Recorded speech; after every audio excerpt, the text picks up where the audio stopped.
one night in Los Angeles. While drinking, having fun, he took out his hand like, "Hey dude, let's race to the first $1 million."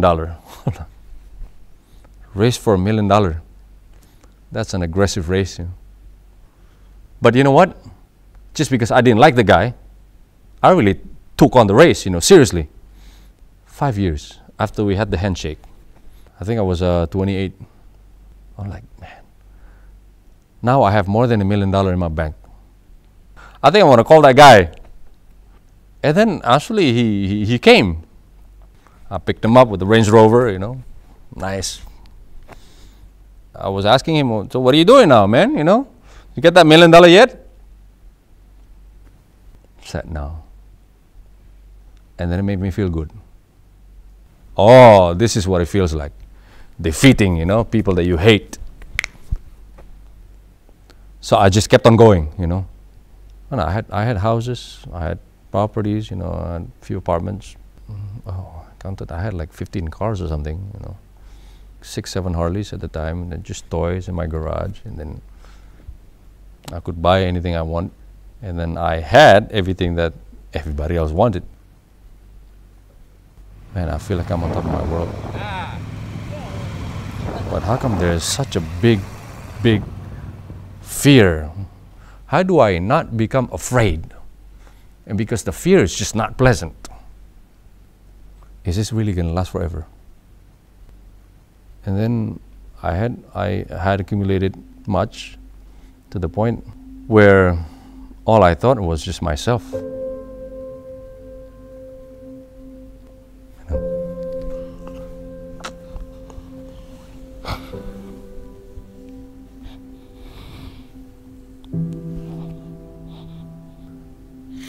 I remember one person had to die because of my greed. The whole family suffered.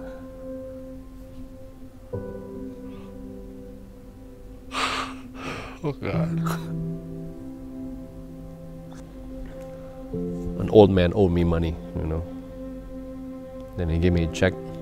Check is good for next week. Following week, I took it to the bank and it bounced. I go, "Okay, promise you, next week." Promise. Okay.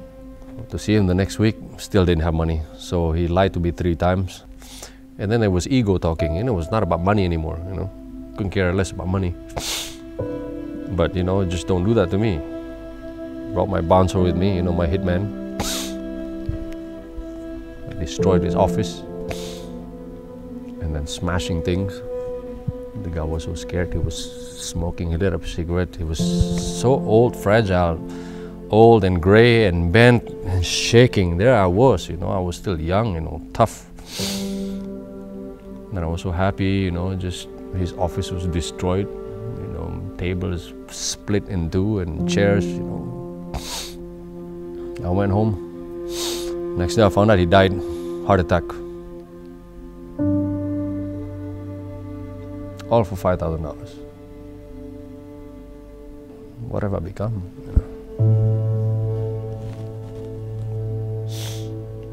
It should have been me. I just made a promise that the rest of my life I just choose to do good things for other people. That's it.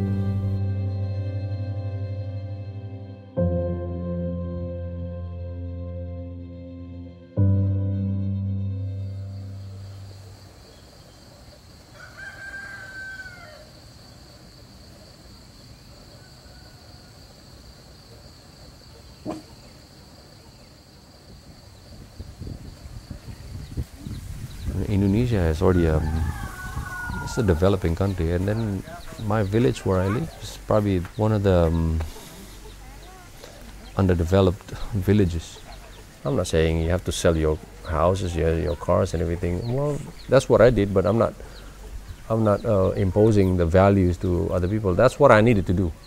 What I'm saying is, maybe there's somebody that needs to build whatever, the houses or irrigation system or something or anything. There's a need, in their village. You go out, you be the answer to the need.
I think the true happiness is when you start to empty yourself a little bit more and more, and more the next day.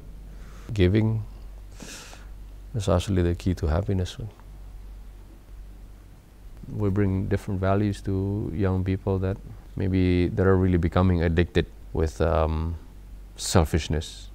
You go ask young people, say, what do you want to do in life, man? I want to be a doctor, I want to be a lawyer. Why? To make a lot of money. I say, I tell my children, if there's time, there's money, you become doctors. When you graduate, you become anything. You go out to the villages, go help serve people who cannot repay you at all. It gives me such satisfaction. Now we have a clinic down there, with the whole village. We fix their teeth, we clean them up, and and then they come back home like, oh, I've been suffering for years. I have no money to go to the doctors and everything. Now, thank God, I have you. They're happy because of your presence, because of your service that you do. Punya keberanian, ya, untuk mempunyai kerendahan hati, mau belajar, menyatakan bahwa oke, saya orang muda, saya perlu belajar karena I'm not that smart, ya. Karena kita banyak we have to learn many things. Ini perlu kerendahan hati. Kenapa? Karena gini, kamu tuh jadi manusia tuh harus punya sesuatu yang kamu mau. Ngerti nggak? Achievement. Kamu mau apa?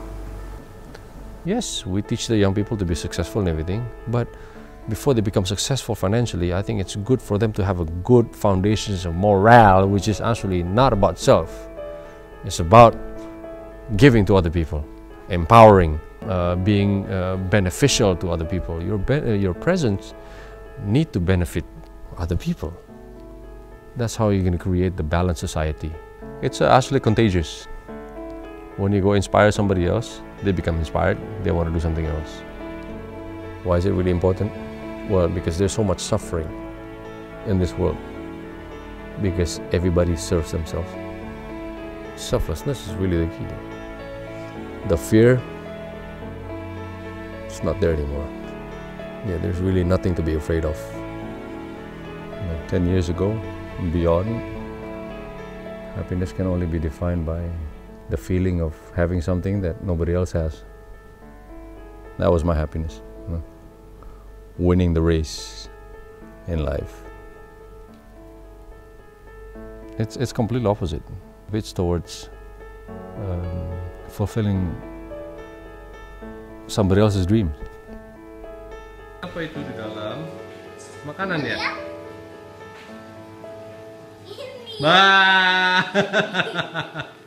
The togetherness and doing something different, for other people, really is what's going to unite your family even more.